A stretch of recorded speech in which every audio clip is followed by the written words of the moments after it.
tercera exposición de nuestro segundo ciclo de charlas sobre educación alimentaria en nutrición clínica y salud pública, que lleva por título hoy Nutrición integrativa de las enfermedades hepáticas.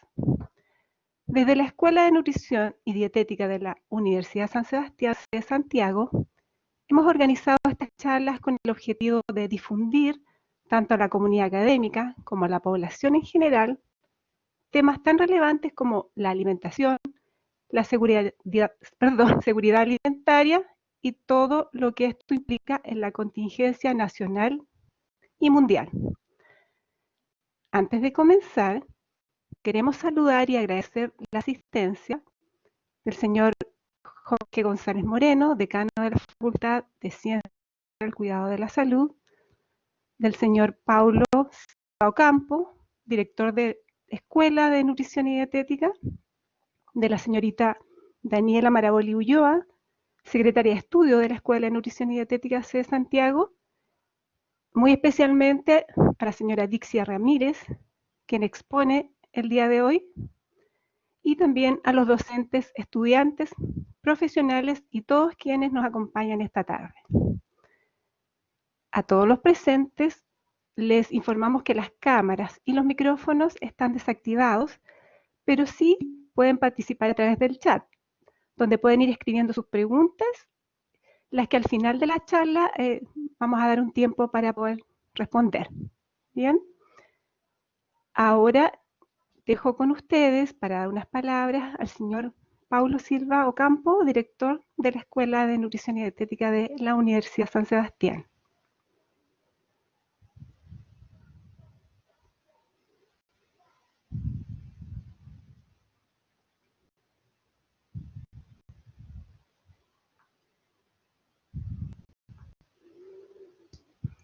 Damos un momento.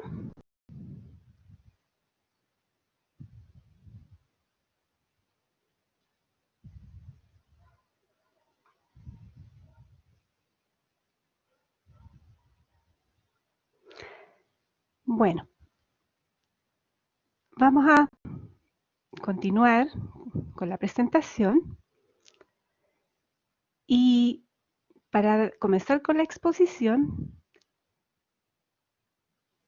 la Dixia Ramírez Vega, nutricionista de la Universidad Iberoamericana de Santa Fe, México.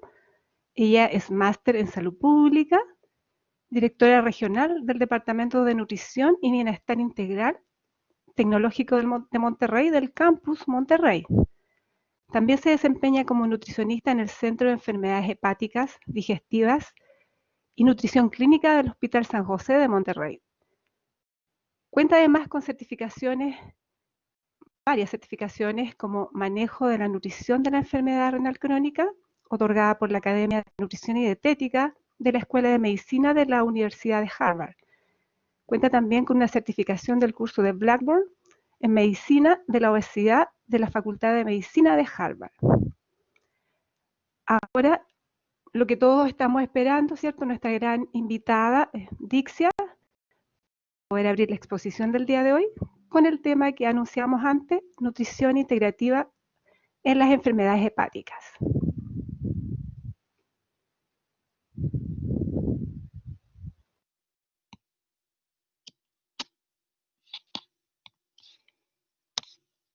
Hola, ¿qué tal? Buenas tardes. Muchas gracias por la invitación. Priscila, muchas gracias por la invitación. Tuvimos el gusto de conocernos en un evento en México y pues qué padre que este tipo de eventos luego nos permitan hacer este tipo de reuniones de diferentes universidades de diferentes partes del mundo. Ojalá y que no sea la única oportunidad que tengamos de compartir pues diferentes aprendizajes que tenemos y experiencias, sobre todo en el campo de la nutrición.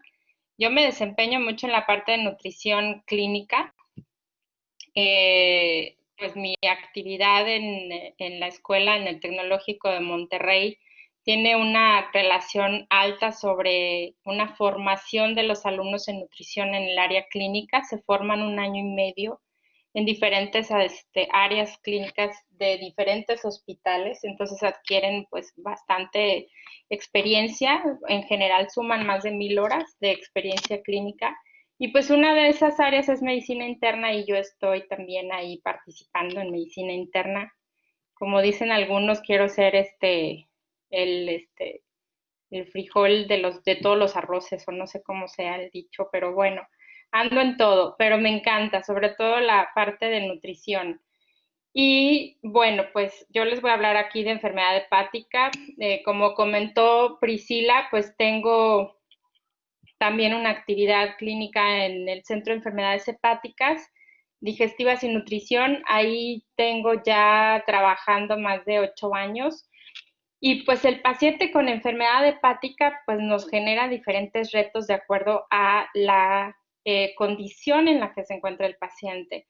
Quiero mostrarles, este es un hígado de una paciente que trasplantamos a inicios de este año y pues como pueden ver es un hígado bastante enfermo, un hígado con una cirrosis autoinmune, lo cual pues demanda diferentes atenciones nutricionales que una persona que tuviera hígado graso o una persona con hígado por alcohol, cirrosis por alcohol.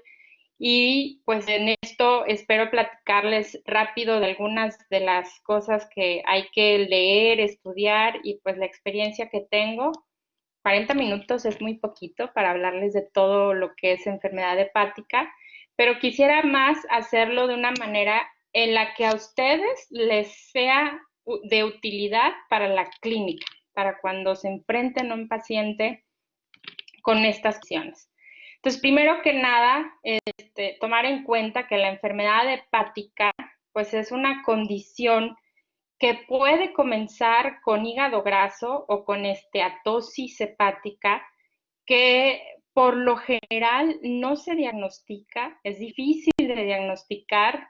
Esto ocurre si el paciente lleva a cabo una evaluación de salud, un check-up, donde se haga pues un ultrasonido, porque ni siquiera en los bioquímicos necesariamente saldrán alteradas las enzimas hepáticas. Es probable que solamente se pueda ver en ultrasonido, pues esta característica de grasa en el hígado, que por lo general se diagnostica como esteatosis cuando está con un más del 5% de grasita en el hígado. Ya cuando estamos hablando de esteatohepatitis, es una condición donde hay un proceso de inflamación. Este proceso de inflamación, pues sí lo puedo yo ya a lo mejor detectar más fácilmente con enzimas hepáticas.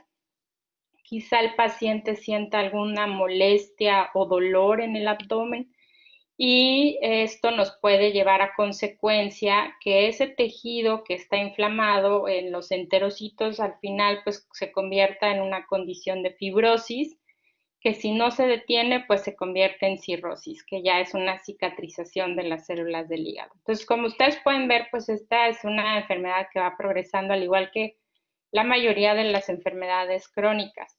Este proceso puede ser muy lento, o sea, podemos detectar a un paciente a los 30 años con hígado graso y si no se cuida y si lleva muy malos hábitos de alimentación, diabetes, que puede ser un factor que no nos ayude mucho, quizás se presente más rápidamente el problema de cirrosis, pero no siempre ocurre así. Entonces, bueno, aquí, como les mencionaba, ¿qué relación hay de estas enfermedades? Sobre todo ahorita, estas siglas son en inglés, es Non-Alcoholic Fat Liver Disease, que es pues una enfermedad hepática no alcohólica, y esta ya es cuando sigue siendo por una causa no alcohólica, pero que ya se está presentando el proceso de inflamación, esteatosis hepática, ¿ok?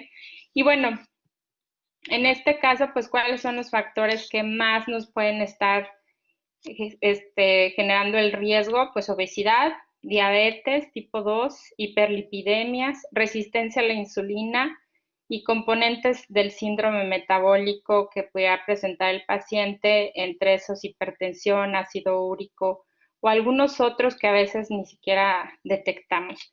Quiero comentarles que a mí me ha tocado atender en la consulta clínica pacientes que tienen la enfermedad de cirrosis y que no tienen antecedente de diabetes, no tienen antecedente de obesidad, quizá la alimentación sea un factor, quizá el sedentarismo, ahora también pues tenemos un factor que no hemos medido mucho, que es toda la contaminación ambiental, que pudiera estar también fomentando más el desarrollo de estas enfermedades que han ido a la alza. Y bueno, aquí, déjenme nada más ubicar. Este es algo de lo que se maneja por lo general en el paciente con enfermedad hepática. Un cambio en el estilo de vida es lo primero a lo que debemos de irnos, y en este cambio de estilo de vida, pues principalmente lo que se promueve de reducir es una alimentación con muy poca carne roja, con eliminando las grasas trans, sobre todo hablando de grasas trans provenientes de alimentos procesados, altamente procesados. Luego, estos también, el jarabe de alta fructosa, los carbohidratos refinados, que también pues, son parte de estos alimentos altamente procesados, la ingesta baja de fibra y una ingesta de alimentos de alta densidad energética. Recordando que, ¿cómo podemos identificar estos alimentos? Pues los que tienen un mayor contenido de grasa, pues serán alimentos altos en densidad energética.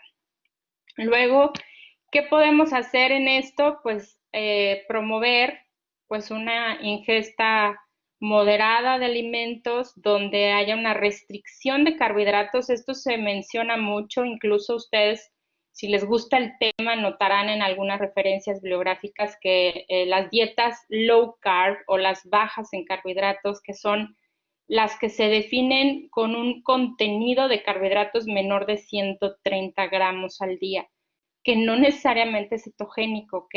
Menos de 130 nada más, me voy a cubrir estos carbohidratos esenciales que se requieren para no formar cuerpos cetónicos, pero no me voy más allá. Esa es una dieta low carb y se recomienda mucho en el paciente con enfermedad hepática, sobre todo hígado graso. O una dieta mediterránea, basándonos en que una dieta mediterránea pues, contenido alto de omega 3, de proteínas como de provenientes de pescados, de quesos, tiene muchas verduras, tiene frutas y la ingesta de los alimentos poco es procesados.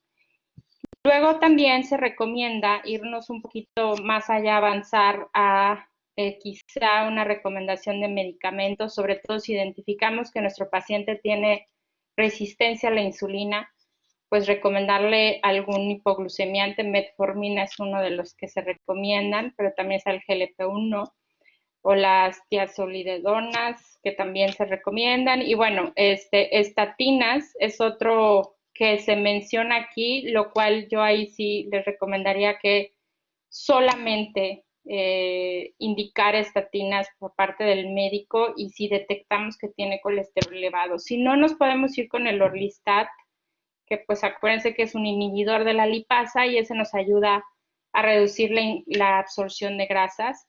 Y el omega 3 son muy buenas opciones. Y últimamente se ha manejado mucho estas dos cirugías bariátricas como opciones para atender el problema de hígado graso, incluso de hepatitis y algunas otras enfermedades metabólicas. Eso está mucho en discusión y no voy a meter mucho en ese tema, pero bueno, se menciona, ¿no? Aquí algo importante, yo creo que ustedes están familiarizados en que por ser nutriólogos atendemos poblaciones, salud a las personas y esto nos pide que nos basemos en las guías de la práctica clínica. Estas guías, por lo general, lo que nos están pues asegurando es que basemos nuestra práctica en evidencia y se considera un indicador de calidad en salud. Para esto, pues hay muchas guías. Les recomiendo la guía de la ESPEN. Esta guía de la ESPEN la sacaron apenas en 2020, no, 2018 es la del hígado. Está muy completa, pero acaba de salir una de estas, de la ASPEN, que nos menciona crítica de cómo a veces se desarrollan estas guías clínicas y en las cuales pues sí nada más quisiera comentarles que las guías clínicas están desarrolladas por un grupo de profesionales clínicos, obviamente con toda la experiencia para hacer esto. Sin embargo, hay algunas observaciones al respecto. Estas guías a veces no están desarrolladas con un equipo multidisciplinario donde haya un nutriólogo, más de un nutriólogo participando en el desarrollo. Y entonces hay ocasiones en las que pues está escasa en la información o es errónea a veces la información, porque no están incluyendo a todo un grupo de distintas disciplinas. El riesgo nutricional en el paciente, bueno, pues el hígado ustedes sabrán que desempeña un papel integral en el metabolismo y la regulación de nutrientes dentro del cuerpo. Cuando ocurre un proceso que causa enfermedades como la hepatitis, el compromiso nutricional es frecuente. Lo vamos a encontrar desde quizá cuando el paciente ya esté desarrollando fibrosis o cirrosis. Por lo general, cuando tiene graso o tiene hepatitis, no, pero sí lo vamos a encontrar más adelante cuando ya el hígado está más afectado.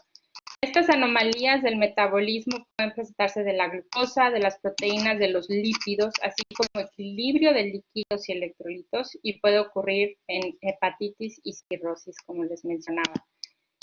Algo interesante aquí es que el riesgo nutricional, todo este riesgo que presentar un paciente con enfermedad hepática es mucho relacionado a una sobrecarga de líquidos, a un deterioro de la función sintética del hígado y a ese estado inflamatorio sistémico que presenta el paciente. Y si ustedes se ponen a pensar en cada uno de estos 3 puntos, tendrán más comprensión de la dificultad de la atención nutricional en estos pacientes. La malnutrición, por lo general, se presenta como desnutrición proteico-energética y va a ser muy común en el paciente. En un paciente podemos ver entre 65 y 90% de los pacientes, incluso sobre todo en los pacientes con cirrosis descompensada. Entendamos cirrosis descompensada como los que presentan la enfermedad hepática ya con tejido necrosante, pero además están con complicaciones como ascitis, que es retención de líquidos en abdomen, o tienen varices esofágicas, tienen encefalopatía hepática, y todo esto pues nos va a complicar mucho más la ingesta del alimento que requiere nuestro paciente. La malnutrición se va a asociar a estas complicaciones: hipertensión portal, ascitis, encefalopatía, síndrome hepatorenal. Este síndrome hepatorenal es muy interesante la atención que debe tener, porque imagínense, estamos hablando de un paciente que su hígado no funciona, pero que además ya sus riñones también tienen una función deteriorada. Entonces, tenemos que llevar a cabo un plan estratégico donde no se nos vaya a depletar más el paciente. Peritonitis bacteriana espontánea y mal pronóstico y reducción en la calidad de vida del paciente. Los indicadores nutricionales, los que nosotros tenemos que valorar en nuestro paciente es pues que si presenta anorexia. La anorexia, ¿por qué se puede estar presentando? Hay varios factores. El proceso mismo de inflamación, cuando ustedes tienen un paciente con elevadas cantidades de proteína C reactiva, interleucina 6 o todas las citoquinas, pues eso automáticamente nos genera anorexia o una disminución en el apetito, ¿no? Hiporexia. Saciedad precoz, que puede estar relacionada, bueno, y la anorexia también nos puede estar relacionada a esta deficiencia de algunos micronutrientes. Entonces, bueno, una de esas es por la cuestión del sabor, que puede estar relacionada también al zinc, por la deficiencia de zinc. Pues bueno, hay que ver todos estos factores que puedan estar alterando la ingesta de alimentos. La saciedad precoz se da por nuestros pacientes con enfermedad hepática pueden presentar gastroparesia, entonces tienen esta sensación de que se llenan rápido, y la otra es por la citis. El líquido en abdomen está generando esa presión en el estómago que no permite que el paciente consuma las cantidades que se requieren.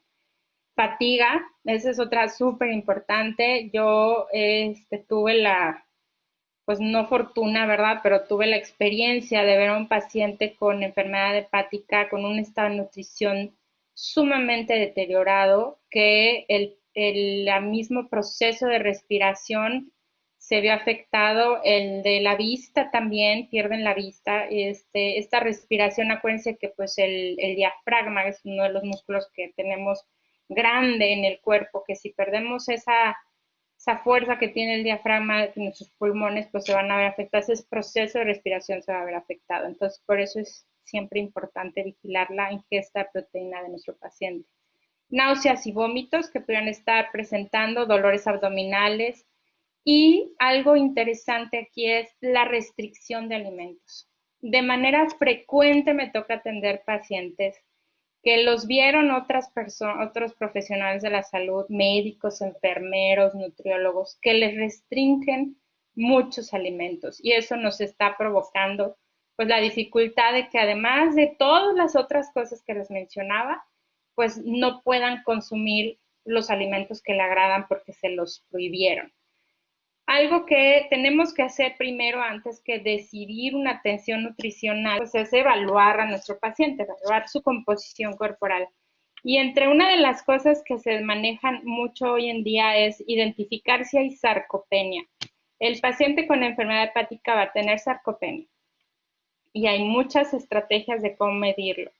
Acuérdense que en el paciente especialmente hepático, pues tenemos varias condiciones que nos pueden complicar la medición, como la citis, que es un almacén de líquidos en tronco que puede ser de hasta de 5, 6, 8 litros de agua, que nos va a alterar el peso en el paciente. Ahorita les muestro una foto, y también pues presentan edema, y entonces tampoco podemos medir fácilmente la circunferencia de pantorrilla.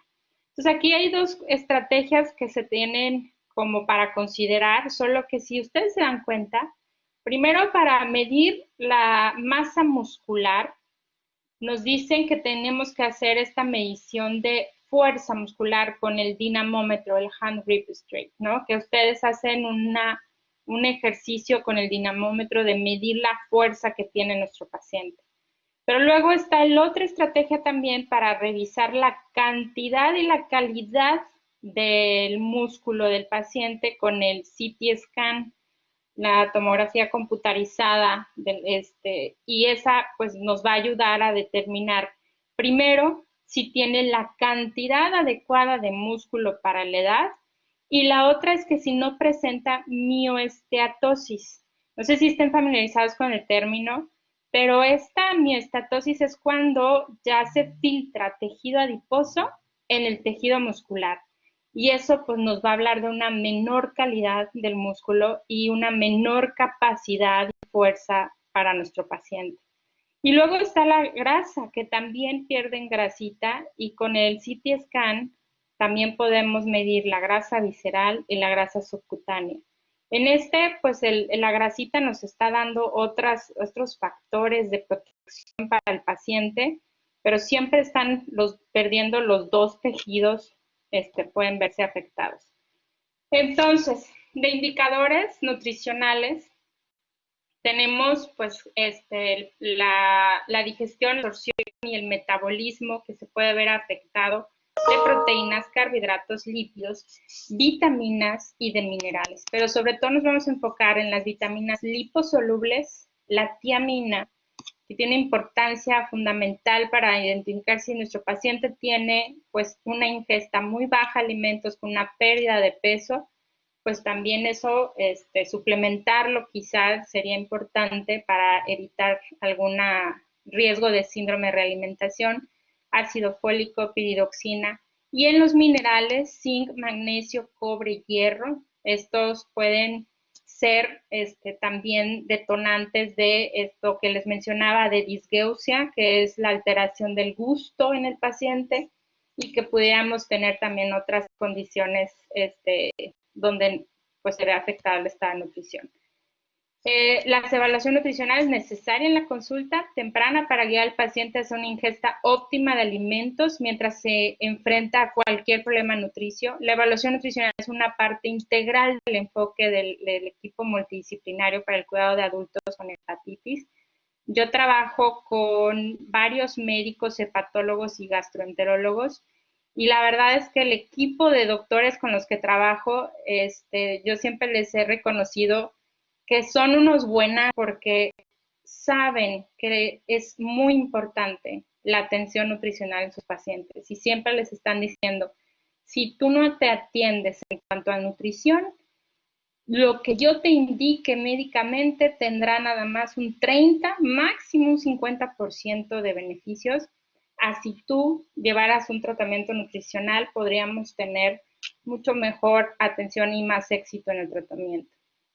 Entonces, tenemos que, pues si no, no tenemos esa oportunidad de trabajar en equipos multidisciplinarios, pues nos toca el rol de estar, pues, empujando a que se haga eso. En hallazgos físicos centrados en la nutrición, durante el examen físico se puede hacer observaciones sobre la presencia de una disfunción hepática y compromiso nutricional utilizando esta información, el peso, la adecuación del peso, los cambios que ha tenido este paciente en la pérdida de peso, pérdida de masa muscular. ¿Y cómo voy a medir la masa muscular? Pues si tiene edema, si tiene ascitis, pues una de las estrategias es el dinamómetro y la circunferencia media de brazo con plicometría, ¿verdad? Esa puede ser una estrategia. O contar con equipos como el CT scan o la bioimpedancia también puede ser de utilidad. Ascitis o edema, revisar cuánto tiene de retención de líquidos, por ejemplo, en una bioimpedancia con un equipo que nos permita pesarlo y medirle composición corporal, nos puede detectar qué tanto líquido tiene. La ictericia, su orina si es oscura, sus heces si son de color claro, fatiga, pérdida de resistencia, presencia de problemas alimenticios y signos y síntomas de deficiencias de vitaminas y minerales. Es una manera en la que claramente podemos ver a un sujeto que se vea más o menos similar de composición, pero ya una vez haciéndole, por ejemplo, un DEXA, podríamos ver aquí una paciente con una pérdida de tejido muscular y con una mayor cantidad de grasa, e incluso el tejido muscular se puede ver alterado con esta filtración de tejido adiposo. En historia clínica, pues debemos de revisar la duración de la enfermedad y el proceso de la enfermedad, síntomas que puedan afectar la ingesta nutricional o el estado nutricio y cambios observados en el paciente. Entre estos, los datos bioquímicos o pruebas médicas y procedimientos nos pueden ser también de utilidad. Es importante que los detecten desde siempre, estar monitoreando estos datos bioquímicos. Y, por ejemplo, en el caso de los nutriólogos, nosotros revisamos prueba de función hepática, electrolitos y glucosa y conteos sanguíneos completos y factores de coagulación, aunque nos vamos más por esto, ¿no? Fíjense que por lo general utilizamos la albúmina, la prealbúmina y la transferrina para detectar riesgo nutricional en un paciente, pero aquí consideremos que la albúmina, que es una proteína que se sintetiza en hígado, puede verse afectada por la misma función del hígado y a veces por restricción dietética del mismo paciente. Entonces, pues tener en cuenta que esta albúmina, esta proteína, pues tiene una de las funciones, es este mantenimiento de la presión oncótica y es necesaria para la distribución correcta de líquidos. Entonces, si vamos a tener una albúmina bajita, pues esto es lo que también nos puede promover que nuestro paciente tenga más edema o tenga ascitis. Es una proteína que se encuentra en gran proporción en el plasma sanguíneo. Por lo general, se espera que tengas 3.5 miligramos por decilitro. Y bueno, tener en cuenta que se sintetiza en hígado y que si no está funcionando bien el hígado, pues no vamos a ver buenos resultados. La transferrina es una proteína transportadora específica de hierro en el plasma de los mamíferos y esta también tiene una función importante en transportar cobre, zinc, cobalto y calcio. Y esto pues se va a ver afectado porque es una proteína que también se sintetiza en hígado y que puede verse los números alterados y no necesariamente por una cuestión nutricional. Y la proalbúmina, que igual es un indicador que se utiliza mucho para cuestiones hospitalarias, para detectar riesgo nutricional, pues es un dato que no nos va a servir mucho si tenemos a un paciente con enfermedad hepática. Y algo interesante también es si tenemos un paciente que tiene un proceso de inflamación, la prealbúmina también se va a ver afectada y no es tan necesario que lo podamos relacionar solo al estado de nutrición. Hay diferentes tamizajes nutricionales que ustedes no sé si estén familiarizados, ya lo revisamos, pero fíjense, hay desde la valoración global subjetiva, está el MOST, está el NRS, el MNA. El MNA pues es mucho dirigido al paciente adulto, pero adulto a partir de los 65 años. Entonces, en un paciente con enfermedad hepática, pues quizá pudiera ser de utilidad.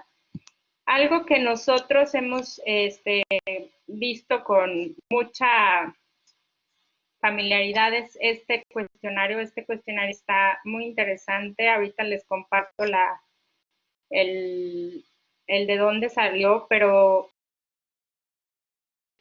le tienes que preguntar al paciente cómo ha estado comiendo, cómo se ha estado sintiendo últimamente. Y si tu paciente te dice que está bien, que se siente bien, que está comiendo alimentos, tantito a lo mejor menos que de lo normal, pero se siente bien, entonces pues lo metemos en una categoría A. Cuando tenemos a un paciente que tiene una alteración en su ingesta, que no le agrada lo que come, que pues a lo mejor el familiar nos dice que come menos, y si ese menos a veces representa el 75% de más de 2 semanas, pues ya estamos hablando de riesgos, ¿ok? También la pérdida de peso. Ustedes saben que casi todos los tamizajes nutricionales, pues identificamos la ingesta de alimentos, la pérdida de peso y esta pérdida de peso valorándola en porcentajes. Pero aquí algo que me llama la atención de este cuestionario es que además le preguntamos al paciente si él ha notado que ha disminuido su peso en relación a músculo o a tejido adiposo. Yo cuando les pregunto a los pacientes se voltean a ver incluso sus brazos y me dicen que claro, que ha disminuido mucho sus brazos y a veces ven sus piernas y me dicen yo tenía unas piernas más gruesas, me siento con menos fuerza al caminar y eso les está diciendo pues también el avance de la enfermedad y el riesgo nutricional que está presentando su paciente. También la otra cosa que les preguntamos es, a ver, ¿y usted qué tan independiente es de llevar a cabo sus actividades del día? O sea, desde empezando por, ¿se baña solo, se viste solo o necesita ayuda? Hasta, por ejemplo, hacer actividades como ir al mercado, cargar las cosas del mercado, caminar, regresar, prepararse la alimentación, son datos que nos pueden estar ayudando a identificar riesgos nutricionales. Este es el de otro tamizaje, el del Royal Free Hospital, muy bueno, que también está basado con el bueno, la valoración global subjetiva. Y aquí si se fijan en esta tabla, nos habla del índice de masa corporal. Si yo tengo un paciente que tiene un índice de masa corporal menor de 20, con una circunferencia media de brazo de menor del 5 percentil, y cuando valoro su ingesta dietética, el paciente no es capaz de decírmelo, entonces no tengo la capacidad de valorarlo, ya es un estado de nutrición de riesgo. Y esto porque, si ustedes se dan cuenta, en la mayoría de las condiciones, si mi paciente no me puede decir lo que come, pues es que estamos hablando de un paciente que quizá esté presentando encefalopatía. Y esa encefalopatía pues me puede estar mencionando el riesgo elevado de quizá una baja ingesta de alimentos, una calidad alterada del sueño, y pues una también riesgo nutricional. Entonces, es un dato interesante el que su paciente no les puede decir lo que come. Entonces, a veces yo les pregunto a mis pacientes, a ver, cuéntame lo que desayunaste. Y el paciente está callado nada más viéndome y el que contesta pues es la esposa, ¿no? O la hija o el hijo. Eso es un indicador, o sea, ¿por qué no me puede decir él? Entonces a veces le vuelvo a insistir, a ver, cuénteme entonces qué cenó el día de ayer. Y otra vez no tiene la capacidad de responderme, pues es un dato ya importante para decidir el riesgo nutricional que pueda presentar mi paciente. Entonces, estos son los tamizajes nutricionales. La verdad es que nosotros aplicamos el del Royal Free Hospital y el NRS 2002, muy buenos tamizajes para determinar el riesgo. Y luego les hacemos un InBody. Este es el InBody que nosotros tenemos, que es una de composición corporal por bioimpedancia. Es muy bueno, nos ayuda sobre todo a identificar el edema que pudiera tener el paciente. Y bueno, aquí estamos midiendo a la misma paciente del hígado que les mostré y estamos midiéndole su composición corporal. Y bueno, aquí te da muchos datos, te da los datos de la distribución de los líquidos y te está dando el dato de músculo, que obviamente con la distribución de líquidos, músculo y grasa puede verse alterado, pero nos ofrece otro dato interesante que es el ángulo de fase. El ángulo de fase es un indicador de pronóstico de salud de las células y en este pues está dándoles 2.6, lo cual indica un mal pronóstico en el paciente. Es un paciente que iba a ser trasplantado, pues. Y bueno, el ángulo de fase, como les mencionaba, incluso la guía clínica que les dije de la ESPEN del 2018, pues sí nos dice la importancia de tener eso para identificar el pronóstico de vida del paciente. En los pacientes con cirrosis, las lecturas de reactancia y resistencia pueden verse alteradas, como les dije, pero el ángulo de fase puede de gran utilidad. Entonces, ahora en intervención nutricional, en el paciente con hígado graso, se menciona que una pérdida del 10%, no tenemos que desnutrir al paciente ni hacerlo bajar su peso ideal. Con un 10%, incluso a veces 10 al 15% es adecuado. Una ingesta de alimentos, una ingesta calórica reducida, o sea, una dieta hipocalórica. La recomendación importantísima de reducir la ingesta de jarabe de alta fructosa, el indicar a lo mejor omega 3 o si no alimentos muy ricos en omega 3, el café, el consumo de café de 2 a 3 tazas de café al día se recomienda mucho, ya las guías clínicas lo han mencionado como algo que es muy bueno para el paciente que tiene enfermedad hepática desde hígado graso e incluso cirrosis. La vitamina D, si tenemos ya el dato de que presenta deficiencia. La vitamina E, importante que si decidimos indicar 800 unidades de vitamina E, sí se debe de revisar primero una biopsia, porque en caso de que nuestro paciente tenga atohepatitis, pues sí no se recomienda tanto ya ese nivel de vitamina E. Yo siempre, como es muy raro que les hagan una bioimpedancia, pues normalmente les damos más bien 400 unidades. La actividad física, importantísimo indicarla, ahorita les hablo un poco más de eso, y pues detectar algunas conductas adictivas y cambiarlas, ¿verdad? Como pues la ingesta de alcohol y por ejemplo el tabaco, que tampoco se recomienda. Y hay muchas situaciones que nuestros pacientes pueden estar presentando como un temor por la enfermedad y por el desarrollo de la enfermedad. Y entonces a veces pueden caer en recomendaciones no tan adecuadas, se pueden ir con algunas personas que les limitan mucho la ingesta de proteínas, les limitan mucho la ingesta de harinas. A veces pasa así, ¿no? Le dice al paciente, no puedes comer proteínas, no puedes comer lácteos, ni puedes comer harinas. Y yo, ay, entonces, ¿qué va a comer? O sea, ¿qué comió? Dígame qué comió durante todo este tiempo, porque pues no podía comer casi nada, ¿no? Y eso les provoca una pérdida de peso. Recordemos que los pacientes con enfermedad hepática deben de alimentarse bien y lo mencionan ya en muchas guías clínicas, donde la ingesta de proteínas debe de ser entre 1.2 y 1.5. No se requiere una disminución de la ingesta de proteínas. En relación a la grasa, tampoco.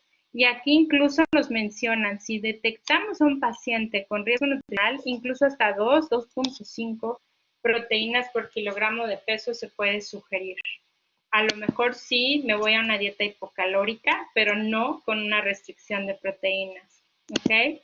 Esto es importante que lo identifiquen. Aquí podemos ver a un paciente con ascitis donde tiene una mayor distribución de líquidos en tronco y fíjense los brazos todos ya depletados con esta pérdida de tejido muscular significativo y por lo tanto tenemos que atenderlo de manera seria, recomendando cosas que les puedan ayudar. Entre esto, pues no sé si han hablado o escuchado del enfoque multimodal.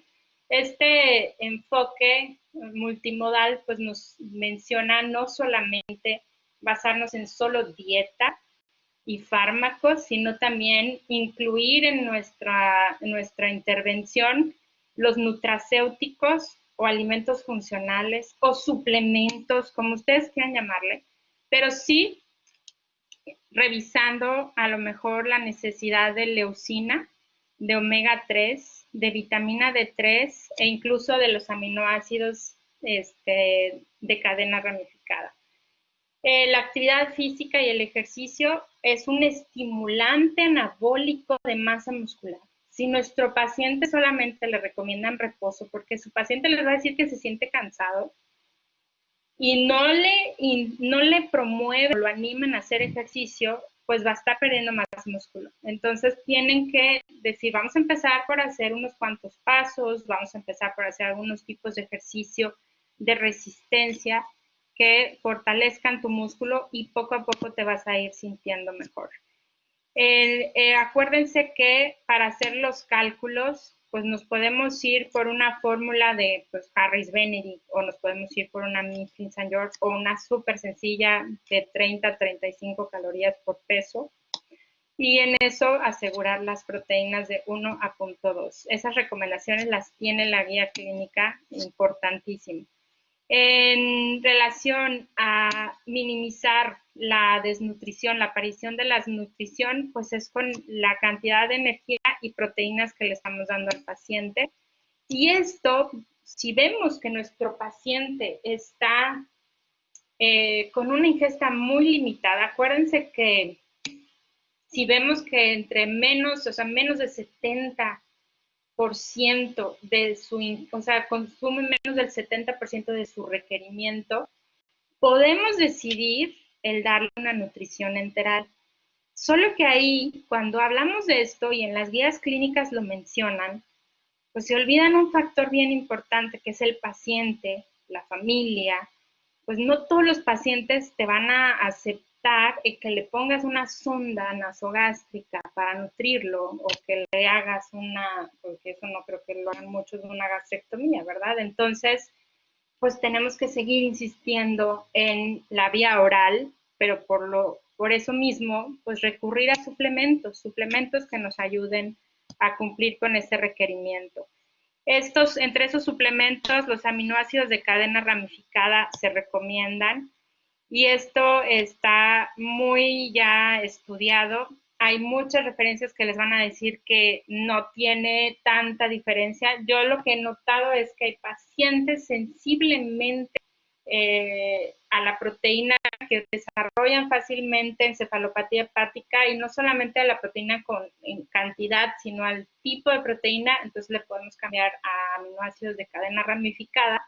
Estos aminoácidos de cadena ramificada también los encontramos mucho en las proteínas vegetales y podemos ver cambios, ¿okay?, en el paciente. En cuestión al omega 3, el omega 3 no lo tienen tan clara las guías clínicas sobre su indicación. Yo les comento que la mayoría de mis pacientes, si no es el 90% de mis pacientes, se van con omega 3 de 1 gramo, a veces 2 gramos, dependiendo del pues, peso y estatura del paciente. Y esto a mí mi objetivo es reducir el proceso de inflamación para reducir la pérdida de masa muscular y disminuir también este proceso de anorexia y que el paciente coma. Y la verdad es que sí hemos visto buenos resultados. Y es por eso que sí lo recomendamos. Lo de la vitamina E, como les mencionaba, en el paciente con cirrosis ya ni siquiera los 400 unidades no se indica vitamina E en el paciente con cirrosis. Los antioxidantes deben de provenir mucho de los alimentos vegetales, verde oscuro, los rojos. Son los dos alimentos que debemos de insistir que consuman. Siempre les digo que coman verduras verde oscuro fuerte, verde es fuerte, ¿no? Y las también rojas. Tengan esto en clave. Las verduras y las frutas de colores muy intensos tienen más nutrientes y micronutrientes que los que tienen colores claritos. En eso, por ejemplo, una lechuga pues me va a dar menos propiedades nutricionales que una espinaca, que unos espárragos, que una alcachofa, ¿no?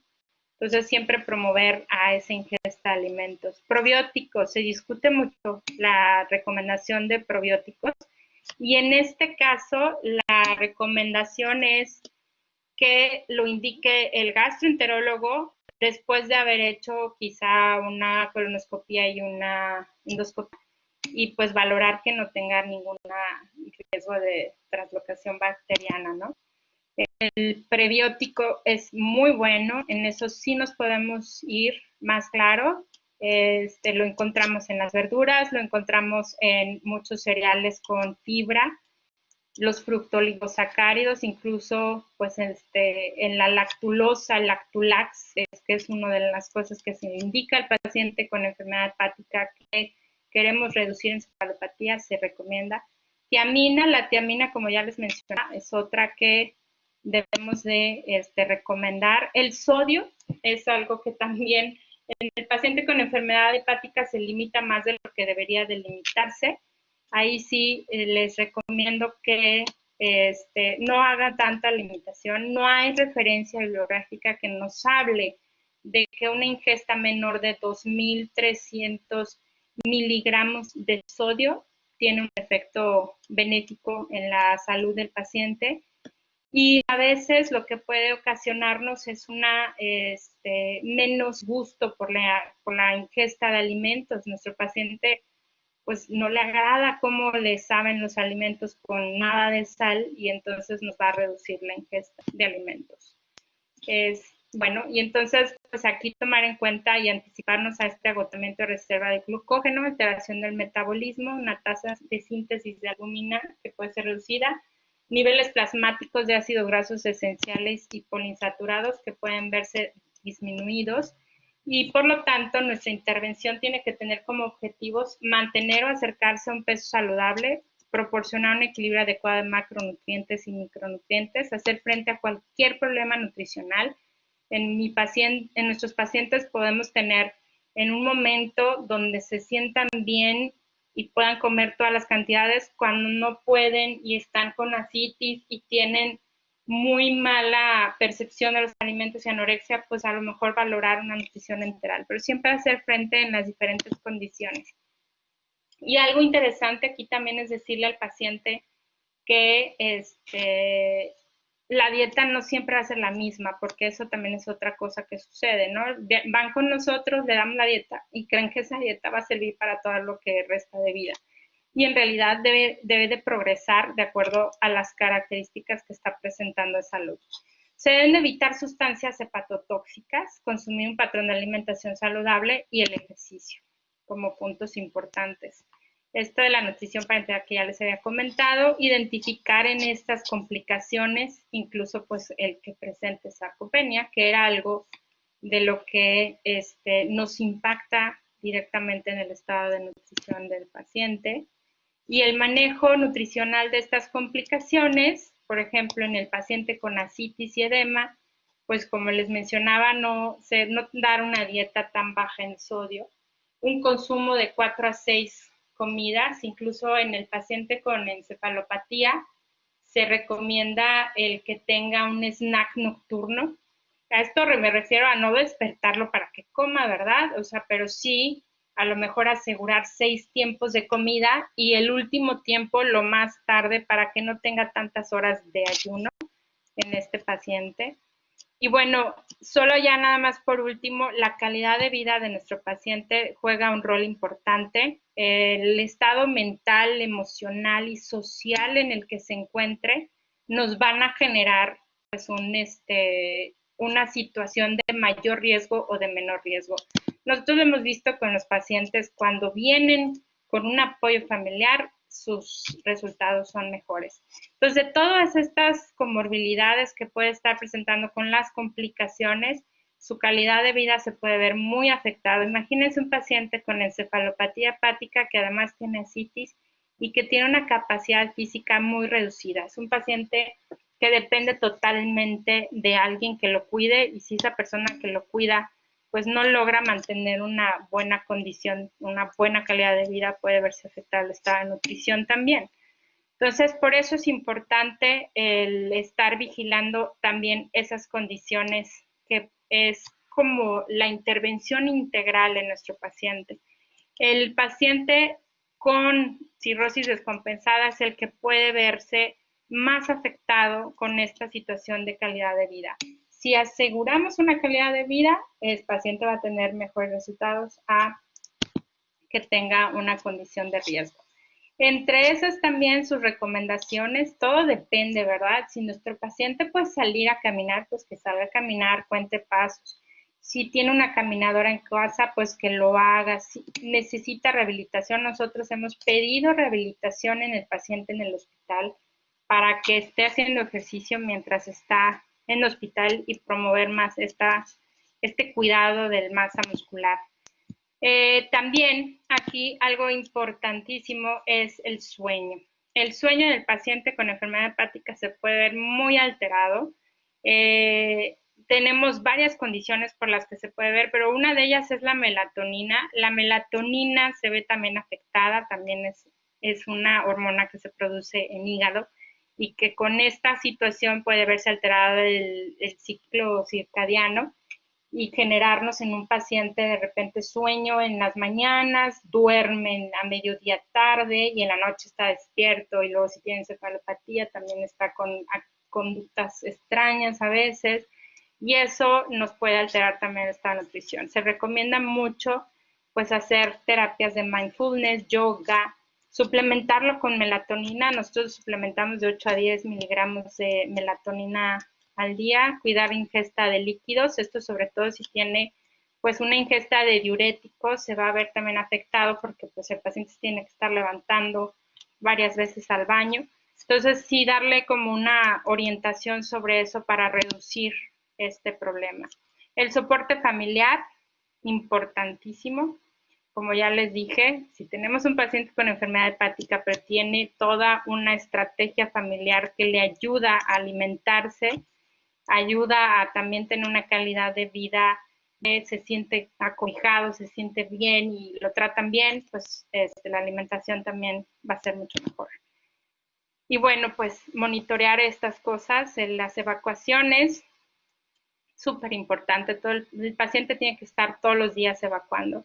Medir su peso sobre todo nos ayuda para identificar el desarrollo de retención de líquidos en ascitis o extremidades y también en el caso de que haya pérdida de peso con diuréticos y trae ascitis, pues nos está diciendo que funciona la terapia, o sea, es para monitorear muchas cosas el peso, no solamente pues en relación a pérdida de tejidos, ¿no? Sino también líquidos, actividad física, alimentación, suplementación y el estrés y el sueño, como está nuestro paciente. Y pues les comparto esta fotografía, es nuestra paciente que la trasplantaron y le fue muy bien su hija y las otras 2 chicas nutriólogas con las que estoy trabajando. Y bueno, pues estoy a sus órdenes. También estamos en una página de NC Nutrición Clínica en Instagram, por si nos quieren seguir. Y pues atenta a sus preguntas.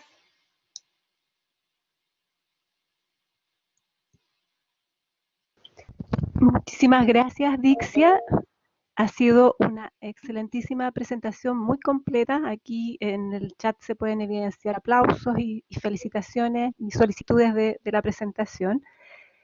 Eh, Antes de pasar a responder las preguntas que se han realizado, vamos a dar un espacio a nuestro director de escuela que delante no se pudo conectar. Bueno, a veces juega en contra, ¿cierto?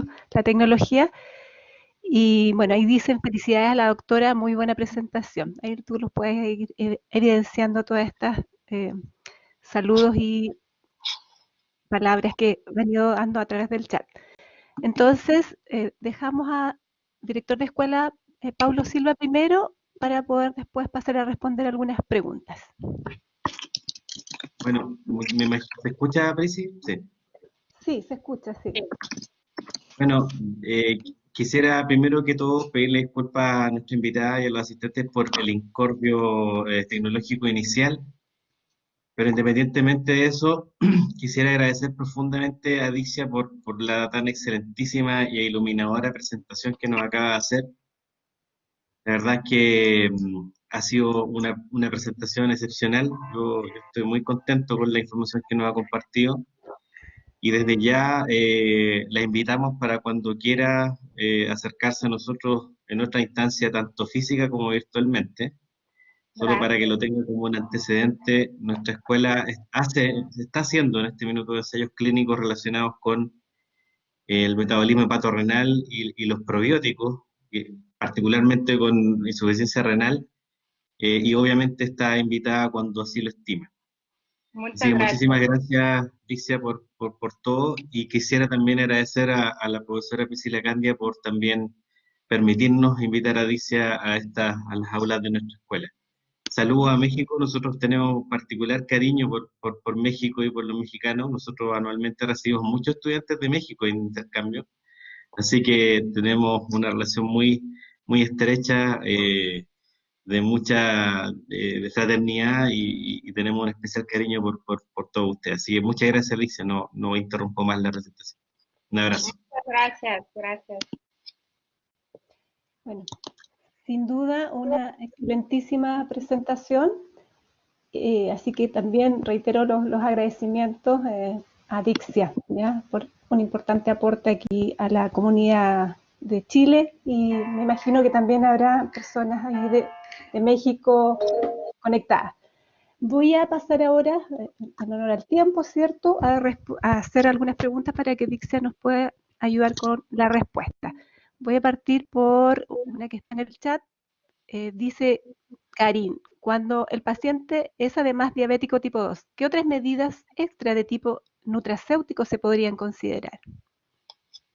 Bueno, aquí algo importante es que el paciente que comienza la enfermedad hepática con diabetes, en el transcurso de su hígado graso o de esteatohepatitis, podemos manejar esta dieta low carb, buscar, obviamente, revisar que esté con una terapia médica para el control de la glucemia y podemos revisar si tiene la necesidad de suplementarlo de complejo B aparte del omega 3, como suplementos así básicos. Ya cuando está avanzada la enfermedad, cuando tiene cirrosis, la alteración de la glucosa se presenta de diferente manera. No es que se quite la diabetes, pero en muchos pacientes, pues luego ya no es necesario ni siquiera la metformina y pues la glucosa la tienen muy baja, al igual que a veces podemos ver pacientes con colesterol súper bajo, HDL también muy bajo, pero esto ya es por la función hepática.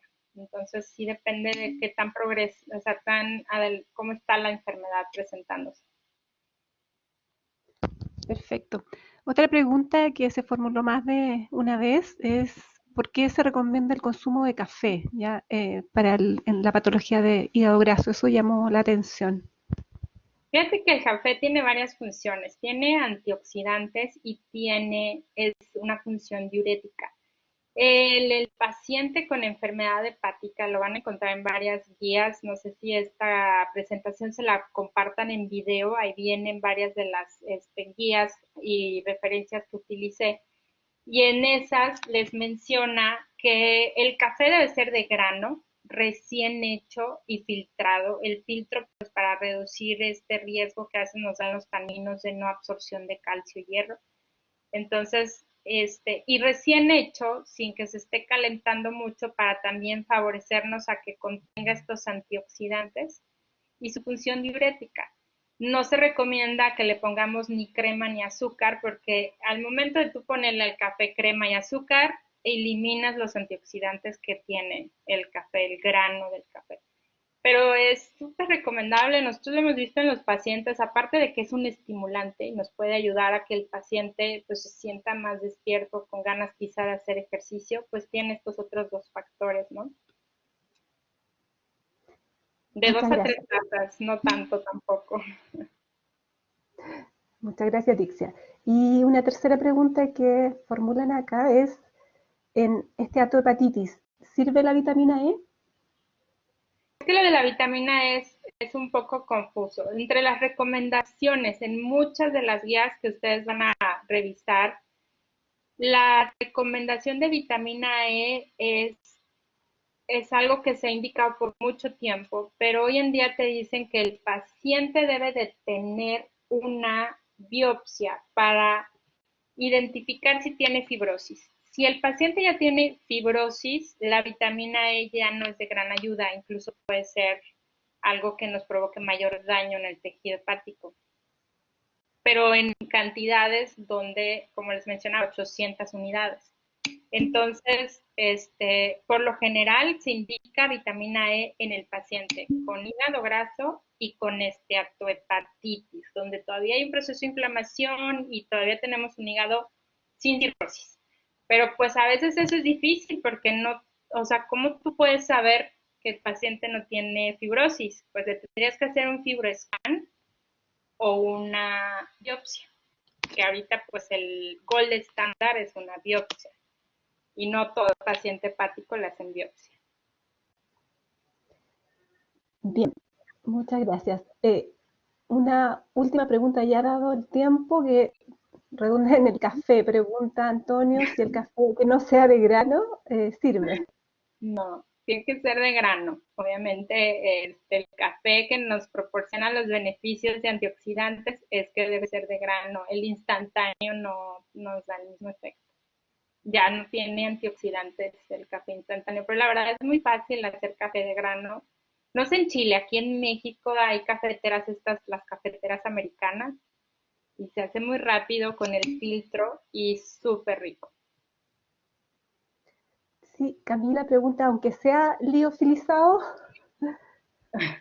La verdad es que aunque sea liofilizado de grano, ¿se refiere? eh, Porque según yo el liofilizado es el instantáneo. sí, sí, yo creo que a eso se refiere. A lo mejor y te refieres a las capsulitas, porque ahorita ha habido mucho café de capsulitas, ¿no? Sí, exacto, sí. Ese es Instantáneo. instantáneo, es Sí, instantáneo. Pues sí. sí, no, a ese no, sí. Bien.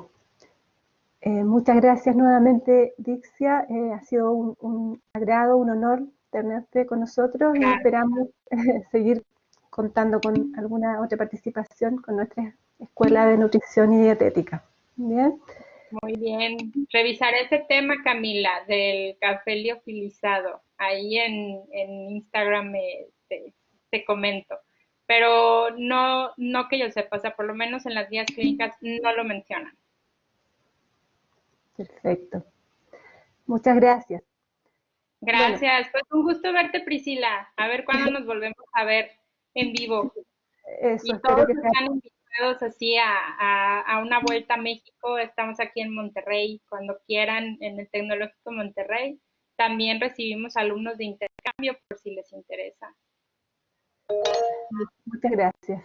Sí, Gracias. muchas gracias. Bueno, para finalizar, les agradecemos nuevamente por la asistencia y los invitamos a asistir mañana viernes a la cuarta exposición con el tema Importancia de la nutrición en establecimiento de larga estadía para adultos mayores. Muchísimas gracias y que tengan un muy buen fin de semana. Hasta luego. Bye. Adiós. Bye, gracias.